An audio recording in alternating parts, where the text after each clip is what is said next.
प्यारे बच्चों, आज हम तुलसीदास जी द्वारा लिखे हुए अंतिम छंद का अध्ययन करने जा रहे हैं। तो चलिए शुरू करते हैं। कहे लखनु मुनि सीलु तुम्हारा, को नहीं जान विदित संसारा। लक्ष्मण जी कहते हैं कि हे मुनि श्रेष्ठ, हे परशुराम जी, आपके प्रेम को कौन नहीं जानता है। को नहीं जान विदित संसारा, कौन नहीं जानता है, अर्थात आपके प्रेम को पूरा संसार जानता है। माता पिता ऋण भयनी के, गुर ऋण रहा सोच बड़ जी के। माता पिता के ऋण से आप किस प्रकार उऋण हुए, यह पूरा विश्व जानता है। गुर ऋण रहा सोच बड़ जी के, गुरु का ऋण रहा आपके ऊपर, जो आपके लिए बहुत विचार का कारण बना, अर्थात आप सोच करके भी अपने गुरु के ऋण को से उऋण नहीं हो पाए। इसके बारे में बच्चों एक दंत कथा है। ऐसा माना जाता है, ऐसा कहा जाता है उस दंत कथा के अनुसार कि परशुराम जी अपने गुरु अर्थात शिव जी से जब धनुर्विद्या इत्यादि ज्ञान प्राप्त कर लिए, तो अंत में गुरु दक्षिणा लेने के लिए शिव जी से हट करने लगे कि आप गुरु दक्षिणा ले लीजिए। शिव जी के बार बार मना करने पर भी जब परशुराम जी नहीं माने, तो शिव जी ने माता पार्वती की ओर परशुराम जी को भेजा और कहा कि जो माता कहें वही उन्हें दे दो, तुम्हारी गुरु दक्षिणा हो जाएगी। और पार्वती जी के पास जब परशुराम जी गए तो पार्वती जी भी मना की, परंतु परशुराम जी ने जब कई बार जिद किया तो माता पार्वती ने कहा कि ठीक है, यदि तुम गुरु दक्षिणा देना ही चाहते हो तो शेष नाग के सिर पर जो मणि है वही ला करके मुझे दे दो। यह परशुराम जी से नहीं हो पाया। और लक्ष्मण जी यही संकेत कर रहे हैं, क्योंकि लक्ष्मण जी शेष के अवतार हैं, शेषनाथ के अवतार हैं, शेषनाग के अवतार हैं। तो लक्ष्मण जी उसी बात की ओर संकेत करते हुए कह रहे हैं कि तब तो आप अपनी गुरुदक्षिणा नहीं दे पाए और गुरु ऋण से ऋण नहीं हो पाए, और आज आपको यह कार्य बड़ा आसान लग रहा है, और इसीलिए आप यह कह रहे हैं कि आज पल भर में ही मैं गुरु के ऋण से उऋण हो जाऊंगा।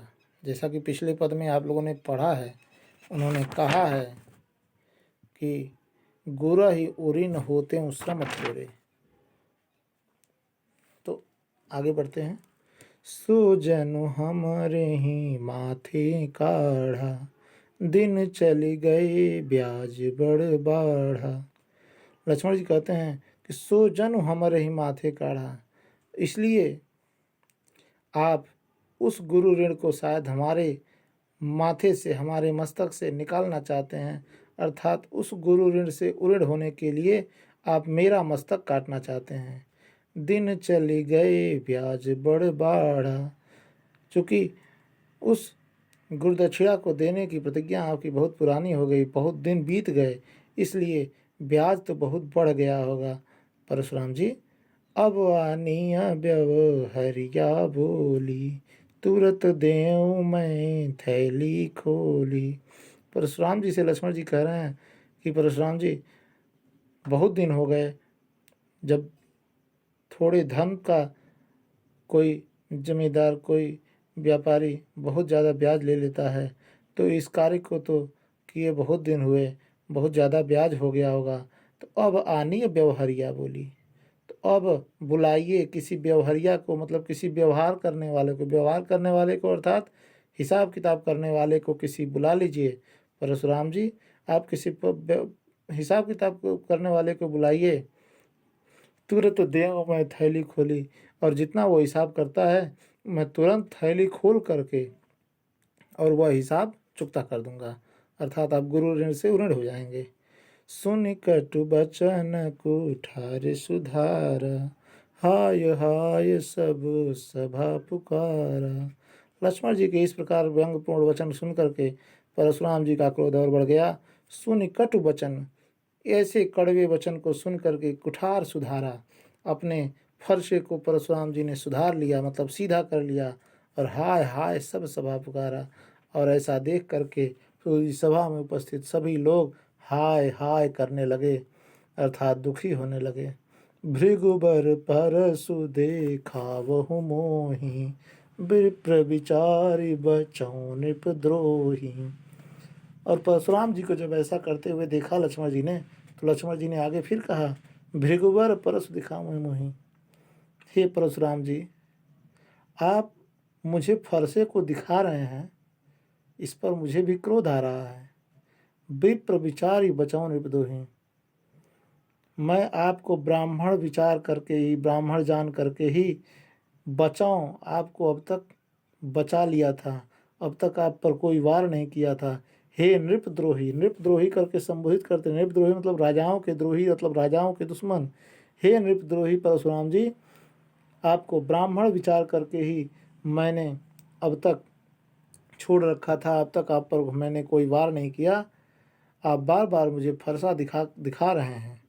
मिले न कबहु सुभट रन गाढ़े, द्विज देवता घर ही के बाढ़े।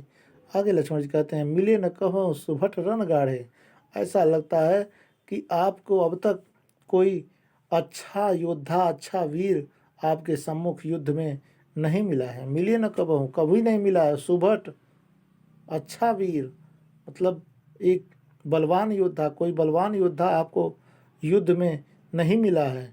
द्विज देवता घर के बाड़े, ऐसा लगता है कि आप ब्राह्मण देव घर ही में फल फूल रहे हैं। मतलब आपसे जिन वीरों का पाला पड़ा वे वीर कहने को ही वीर रहे होंगे, और शायद आप अपने घर में ही अपनी वीरता के कारण फल फूल रहे हैं, अर्थात अच्छे वीरों से अब तक आपका पाला नहीं पड़ा है। अनुचित कही सब लोग पुकारे, रघुपति सय नहीं लखनु निवारे।